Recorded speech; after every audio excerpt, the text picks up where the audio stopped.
मंचासीन समस्त को मोर सम्मान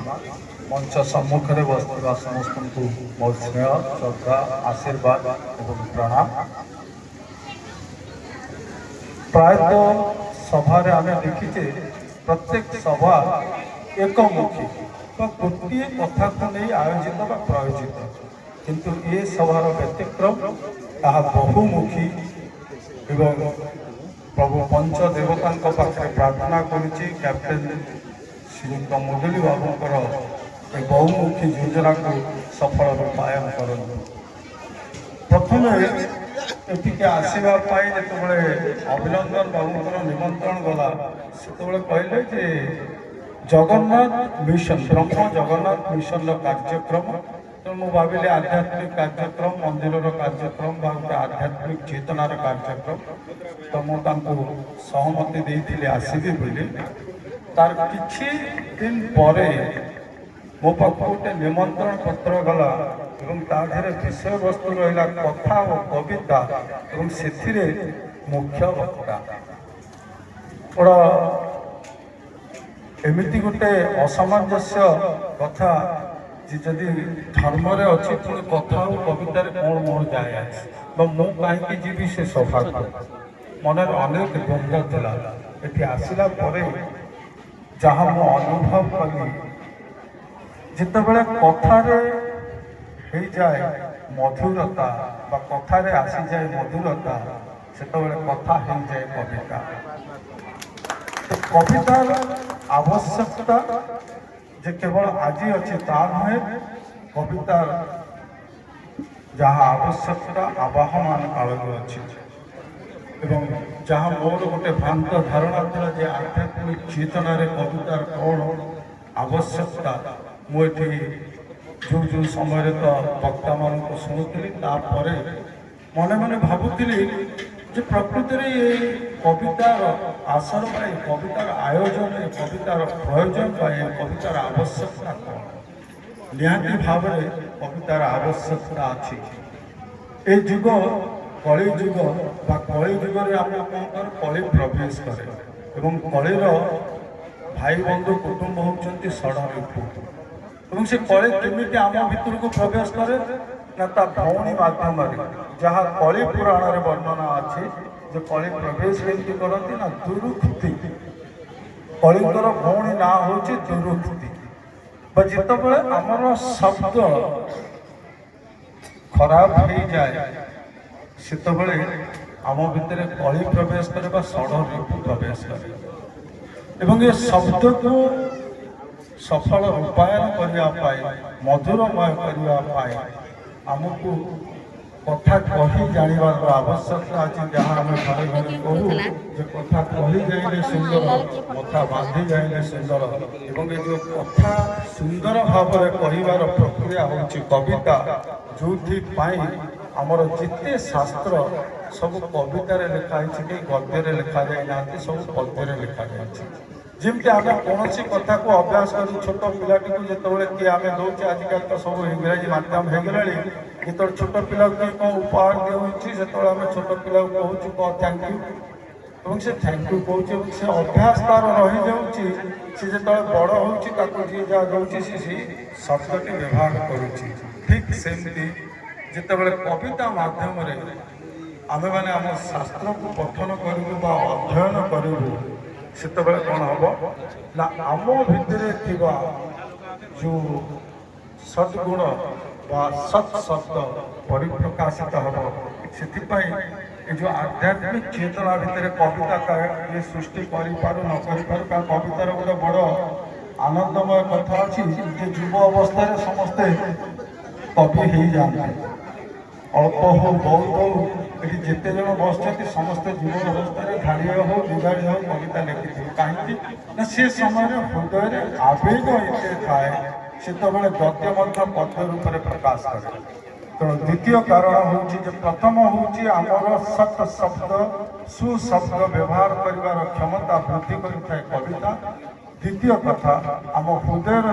आवेग को परिप्रकाश करने सबुठ सहज और सरल माध्यम हूँ कविता। एवं आमे जेहेतु उत्कलीय प्रांत आम पाखे कवितार एत बृहत ग्रंथ जहाँ को आम कहे भागवत ताठू बड़ ग्रंथ किसी ना। जदि कली आमको बचार अच्छी कलीर प्रभाव बचार अच्छी आम छोट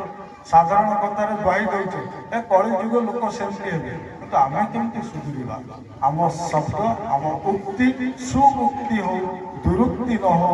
कलीर भौणी आम भितर प्रवेश न करूँ जब आम प्रथम बंध थापुचे बंध तैयारी करुचे आम आमठू कली अनेक दूर रही सद्भावना सहित बंचीपर तेणु ये दुरुक्ति को परिवर्तन करने कवितार निहाती आवश्यकता अच्छी और कविता करवा दरकार। जो छोटिया कथा अच्छे केवल कविता नुहे भाषा नुहे पुणी आध्यात्मिक चेतना बा जगन्नाथ चेतना कहला जे आचरण शुद्धि करने आवश्यकता अच्छी। साधारण भाव आमे जहाँ को प्रेम निवेदन करूँ माध्यम आम चलचित्र माध्यम देखुचे जो गोलाप फूल टे दूचे भाषा कहे आई लव यू मु भल पाऊँ कि मत भल पाइबा आम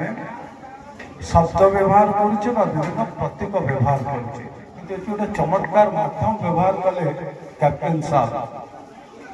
आम जो मंचर बसला आमको प्रेम निवेदन कले ना आमर इच्छा कौन आम भल पाऊँ कि न पाऊँ जानले ना सीधा सड़क आम हृदय को अधिग्रहण कले केमी आम हृदय प्रदेश आनी व्यास्ति लगे जे मु आज जमी आम कहूँ छोट बेले गले ये मुझे टीप मारिदेली ये जिनसा मोर किए सेमती कले आम हृदय गोटे ब्याच आनिक मारिदे सीधा सड़क अधिग्रहण कले हृदय को धन्यवाद देवी ये सत् कम से हृदय अधिग्रहण कर संपूर्ण भाव में सब हृदय सहित ए संस्था सहित मानसिकता शारीरिक एवं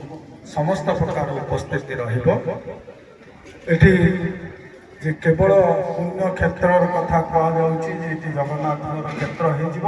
सहित जोड़ी दिगला कौन ना अभिनंदन बाबू बड़ जोरसोर से कहले जो मैंने सम्मुखें बसते करताड़ी दिंतु तहसिलदार महोदय कहले गोटे टूरिज्म प्लेस हम से बड़ा आनंद हो बड़ा दुखर विषय एत आध्यात्मिकता सहित जड़ित हो अभिनंदन बाबूर ये जो मतामत ये जो मानसिकता निश्चित भाव ग्रहणीय नुहे। आध्यात्मिक क्षेत्र सब आध्यात्मिक क्षेत्र ही रहा दरकार मनोरंजन क्षेत्र नुहे। तो माँ मान को अनुरोध करी जितेबले भी मंदिर आसुंच टाइम पास करने आसतु ना कि घरे कुणिया मैत्र आसिले आनी मंदिर देखा परिदर्शन करने आसतु ना गोटे आध्यात्मिक चेतना आध्यात्मिक मन को नहीं निजर मानसिक स्थिरता को नहीं क्षेत्र को आसतु कारण क्षेत्र ना दि भक्ति श्रीक्षेत्र एवं भक्ति केतबले आसो अनेक समय आम ठाकुर राग करूँ रोष करूँ अभिमान करूँ जे मो जहाँ मनासी थी मो मानसिक पूरण है ना ठाकुर मो कथा शुणिले मुझे कहीं जी ठाकुर ये क्षेत्र ना हूँ भक्त श्रीक्षेत्र भक्तर अर्थ जहाँ संस्कृतर गोटे अर्थ हूँ भात जदि त्रिताप न संभाली चाउल भात हम ना तेणु ये क्षेत्र को आसवा आपण मान त्रितापर संभाला पड़ो सामाजिक ताप आर्थिक ताप मानसिक ताप यदि ये त्रिताप को संभाच तुम भितर निश्चित भाव में भक्ति भाव आसो कारण बड़ सरल भाव में विष्णुकर जहाँ कथोपकथन विष्णु एवं शिवकर भक्ति अर्जन करा जाए ना भक्ति भगवान प्रदत्त जहाँ को आम कहे ग्रेस तो भक्ति मिले भक्ति कौन आयोजन ना आवश्यक आम प्रस्तुति प्रस्तुति कौन ना ये जो त्रिताप अच्छी त्रिताप को स्थिर भाव में संभाली पारिबाई आवश्यक ज्ञान जहाँ शास्त्र कौन जस्थित सहप्रज्ञ ज्ञानी किए ना जे स्थिर हो पारे तेणु केवल जे आध्यात्मिक चेतना नहीं ये क्षेत्र को आसवे ता नुहे खूब विस्तृत क्षेत्र है बसवाई स्थिर है किसी समय रही उपयुक्त स्थान अच्छी तेणु सचिंतार क्षेत्र को आसतु ଏବଂ ସ୍ଥିର ହୋଇ ବସିବା ପାଇଁ ଘରୁ ଯେତେବେଳେ ବାହାରୁଛନ୍ତି ମାନସିକ ସ୍ତରରେ ସ୍ଥିର ହୋଇକି ଆସନ୍ତୁ। କ୍ଷେତ୍ରର ମହିମା ନିଶ୍ଚିତ ପରିପ୍ରକାଶ କରିବ। ପ୍ରତ୍ୟେକ କ୍ଷେତ୍ରରେ ଯାହା ଶଙ୍କରାଚାର୍ଯ୍ୟଙ୍କର ଉକ୍ତି, ଗୋଟେ କ୍ଷେତ୍ରର ମହିମା କେତେବେଳେ ପ୍ରତିଷ୍ଠିତ ହୁଏ ନା ସେଠି ପ୍ରତିଷ୍ଠିତ ହୋଇଥିବା ଦେବତାଙ୍କ ପାଇଁ ନୁହେଁ, ସେଠି ଦେବତାଙ୍କୁ କିଏ ପ୍ରତିଷ୍ଠା କରିଛି ସେ ବ୍ୟକ୍ତିର ବିଶେଷତ୍ୱ ଉପରେ ନିର୍ଭର କରେ ସେ କ୍ଷେତ୍ରର ମହିମା। ଏବଂ ନିର୍ଦ୍ୱନ୍ଦ୍ୱରେ ଏବଂ କୌଣସି ସଂକୋଚ ରହିତ ହୋଇ ମୁଁ କହିପାରେ ଯେ ଏହି କ୍ଷେତ୍ରରେ ଯିଏ ପ୍ରତିଷ୍ଠା କରିଛନ୍ତି ତାଙ୍କ ଭିତରେ କୌଣସି ପ୍ରକାର ଆବିଳତା ନାହିଁ। ତେଣୁ ଏ କ୍ଷେତ୍ର ନିଶ୍ଚିନ୍ତ ଭାବରେ ତାହାର ମହତ୍ଵ ପରିପ୍ରକାଶ କରିବ। ଏଥିପାଇଁ କୌଣସି ସରକାରୀ ସାହାଯ୍ୟ ସହଯୋଗର ଲୋଡ଼ା ନାହିଁ। ଏ କ୍ଷେତ୍ର ଧର୍ମ କ୍ଷେତ୍ର, ଏ କ୍ଷେତ୍ର ପରିବ୍ରାଜକମାନଙ୍କ ପାଇଁ, ଏ କ୍ଷେତ୍ର ଆମର ଆମୋଦ ପ୍ରମୋଦ ପାଇଁ ଲାଭ। ତେଣୁ ଏଠି ଅନେକ ସମୟ ଧରି ଆପଣ ବସିଲେ, ଅନେକ କାର୍ଯ୍ୟକ୍ରମ ଅଛି। ଶାସ୍ତ୍ରକୁ ଗଲେ ଜଗନ୍ନାଥଙ୍କର କଥା କହିଲେ, ଜଗନ୍ନାଥଙ୍କ ବିଷୟ କହିଲେ ବୋଧହୁଏ ରାତି ପାହିଯିବ।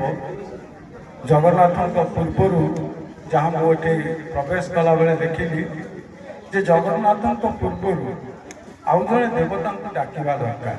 କାହିଁକି ନା ଯେଉଁ ମୁଁ କହିଲି ଯେ ମନ ଭିତରେ ସ୍ଥିରତା ଆଣିବା, ଆଧ୍ୟାତ୍ମିକ ଚେତନାକୁ ଯିବା, ସବୁ ଠାକୁର ଦେବେ। ଆମକୁ କ'ଣ କରିବା ଦରକାର?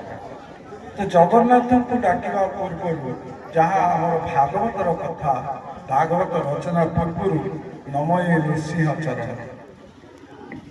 ଏଠି ବୋଧହୁଏ ନୃସିଂହଙ୍କର ବିଗ୍ରହ ସ୍ଥାପନ କରାଯାଇନି। ଯଦି କରାଯାଇଥିବ ଠିକ୍ କଥା, ଯଦି ନ ହେଇଛି ଏତେ ଦେବାଦେବୀଙ୍କର କଥା କହିଲେ, ବାବା ବଳିଆଙ୍କ ଦ୍ୱାରା ପ୍ରଦତ୍ତ ପ୍ରତିମୂର୍ତ୍ତିର କଥା କହିଲେ, ଶାଳଗ୍ରାମର କଥା କହିଲେ, ଏସବୁ ଠିକ୍ ଅଛି। ଏସବୁ ଏ ପୀଠ ପାଇଁ ଆବଶ୍ୟକ ଅଛି, କିନ୍ତୁ ବ୍ୟକ୍ତି ପାଇଁ ଆବଶ୍ୟକତା ଅଛି ନୃସିଂହଙ୍କର ପ୍ରତିମୂର୍ତ୍ତିର। ଏବଂ ଆଜି ନୃସିଂହଙ୍କର ସ୍ଥାପନ ଦ୍ୱାର ବନ୍ଧରେ କରାଯାଉ, ଯାହାକୁ ଦେଖିବା ମାତ୍ରେ ଆମ ଭିତରେ ଶିହରଣ ସୃଷ୍ଟି ହେବ। ଏବଂ ଏହା ଦେବତା ବିଜ୍ଞାନ ନୁହେଁ, ଏହା ଏକ ଯାନ୍ତ୍ରିକ ବିଜ୍ଞାନ। ସେ ଯେଉଁ ଯନ୍ତ୍ର ହିସାବରେ ନୃସିଂହଙ୍କର ଅବସ୍ଥିତି ଏବଂ ସ୍ଥିତି, ଯେତେବେଳେ ଆମେ ତାକୁ ଦେଖୁଛେ ସେତେବେଳେ ଆମ ଶରୀର ଉପରେ ତାର ପ୍ରଭାବ ପଡ଼ୁଛି ବା ଆମ ମସ୍ତିଷ୍କ ଉପରେ ତାର ପ୍ରଭାବ ପଡ଼ୁଛି, ଯାହାକୁ ଆମେ ଆଜିର ବିଜ୍ଞାନ ପାଠରେ କହୁଛେ ଭିଜନ ଇଲ୍ୟୁଜନ। ଯେ ଆମେ ଯେଉଁ ଦୃଷ୍ଟି ନିକ୍ଷେପ କରୁଛୁ ସେ ଦୃଷ୍ଟିରେ କେତେବେଳେ ଅନ୍ଧତ୍ୱ ସୃଷ୍ଟି ହୁଏ ଏବଂ ସେ ଅନ୍ଧତ୍ୱ ବେଳେବେଳେ ଆମ ଭିତରେ ସକାରାତ୍ମକ ଶକ୍ତି ସୃଷ୍ଟି କରେ, କେବେ କେବେ ନକାରାତ୍ମକ ସୃଷ୍ଟି କରେ। ତେଣୁ ଏ ସକାରାତ୍ମକ ସୃଷ୍ଟି କରିବା ପାଇଁ ଆଦି ନୃସିଂହଙ୍କର ସ୍ଥିତି ଏବଂ ଅବସ୍ଥିତି ନିହାତି ଆବଶ୍ୟକ। ବାଣୀ ବିଶ୍ରାମ କରିବା ପୂର୍ବରୁ ମହାପ୍ରଭୁଙ୍କର ଅନୁମତିରେ ଏବଂ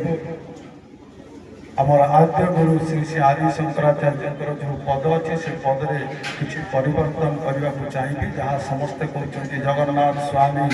ନୟନ ପଥଗାମୀ ଭବତମେ, କିନ୍ତୁ ମୁଁ ଏଠି ମହାପ୍ରଭୁଙ୍କ ଅନୁମତିରେ ପରିବର୍ତ୍ତନ କରିବି ଧାଡ଼ିର କ୍ୟାପ୍ଟେନ ମହୋଦୟଙ୍କ ପାଇଁ ଯେ ଜଗନ୍ନାଥ ସ୍ୱାମୀ ଜୀବନ ସାଥୀ ଭବତମେ ଭବତମେ ଭବତମେ। କ୍ୟାପ୍ଟେନ ମହୋଦୟଙ୍କର ଜୀବନ ସାଥୀ ହିଁ ହୁଅନ୍ତୁ ଜଗନ୍ନାଥ, ଜଗନ୍ନାଥ ଚେତନା, ଜଗନ୍ନାଥ ଧର୍ମ ଏବଂ ସେ ଜଗନ୍ନାଥଙ୍କର ଚଳନ୍ତି ପ୍ରତିମା ହିଁ ପ୍ରଚାର ପ୍ରସାର କରନ୍ତୁ ଜଗନ୍ନାଥ ସଂସ୍କୃତିକୁ, ବଞ୍ଚିବାକୁ ଦିଅନ୍ତୁ ଓଡ଼ିଆ ଜାତିକୁ ଗର୍ବରେ ଗୌରବରେ। ଏବଂ ଓଡ଼ିଆ ଜାତି ପୁଣି ଶସ୍ୟ ଶ୍ୟାମଳା ହେଇ ଧରିଯାଉ, ଯାହା ପଞ୍ଚ ମହାପୁରୁଷଙ୍କ ଦ୍ୱାରା ଆଦୃତ କରାଯାଇଥିଲା ଯେ 12 ବର୍ଷରେ 13 ପର୍ବ କଥା କହୁଛନ୍ତି। ମୁଁ 13 ପର୍ବକୁ ଯିବିନି, ଗୋଟିଏ ପର୍ବ ଆମକୁ ରୁଧିମନ୍ତ କରିଦେବ, ଆମ ଭିତରେ ଅଭାବର ଦୋଷ ରଖିବ ନାହିଁ, ଯାହାକୁ ବଳରାମ ଦାସ ପ୍ରଚାର କଲେ ମାଣବସା ଗୁରୁବାର। ଯେ ସମଗ୍ର ହିନ୍ଦୁ ଶାସ୍ତ୍ରରେ ଆମେ କହୁଛେ ଶୁକ୍ରବାର ହେଉଛି ଲକ୍ଷ୍ମୀଙ୍କର ବାର, କିନ୍ତୁ ଓଡ଼ିଶାରେ ତାର ବ୍ୟତିକ୍ରମ ଗୁରୁବାରରେ ଆମେ ପୂଜା କରୁଛେ। କାହିଁକି ନା ତାଙ୍କ ଜୀବନର ସାଧନାର ଯାହା ଶକ୍ତି ଥିଲା ସିଏ କରିଥିଲେ ମାଣ ଦେହରେ, ସେ ମନ୍ତ୍ର ବା ତାଙ୍କ ସାଧନାକୁ ସେ ସଂରଚନା କରିଥିଲେ, ଯାହାର ଉପସ୍ଥିତିରେ ଓଡ଼ିଆ ଘରେ କେବେ ଭାତର ଅଭାବ ରହିବ ନାହିଁ ବା ଖାଦ୍ୟର ଅଭାବ ରହିବ ନାହିଁ। ତେଣୁ ଗୁରୁବାରକୁ ବିଶେଷ ଭାବରେ ଏଠି ପାଳନ କରାଯାଉ ଏବଂ ସମଗ୍ର ବିଶ୍ୱ ପାଇଁ ପ୍ରାର୍ଥନା କରାଯାଉ ଯାହା ଆଜି ଆମ ପାଇଁ ବିଶେଷ ଆବଶ୍ୟକ ଖାଦ୍ୟର ଶସ୍ୟର ଏ ଶସ୍ୟ ଶ୍ୟାମଳ ପୃଥିବୀ ହଉ ଏ ପୃଥିବୀରେ ଶାନ୍ତି ସୁଖ ସୌହାର୍ଦ୍ଦ୍ୟ ଭରି ରହୁ ଏତିକି ସହ ପୁନଃ ପ୍ରାର୍ଥନା କରିବି ପଞ୍ଚଦେବତାଙ୍କ ନିକଟରେ ଯେ କ୍ୟାପ୍ଟେନ୍ ମୁଦୁଲି ବାବୁଙ୍କୁ ସେ ସାହା ହୁଅନ୍ତୁ ତାଙ୍କର ଯେତେ ସ୍ୱପ୍ନ ଅଛି ତାର ସଫଳ ରୂପାୟନ କରିବା ପାଇଁ ପ୍ରତି ପଦକ୍ଷେପରେ ତାଙ୍କ ସହ ରୁହନ୍ତୁ ଏତିକି କହି ମୁଁ ମୋ ବାଣୀକୁ ବିଶ୍ରାମ ଦେବି ଜୟ ଗୁରୁଦେବ।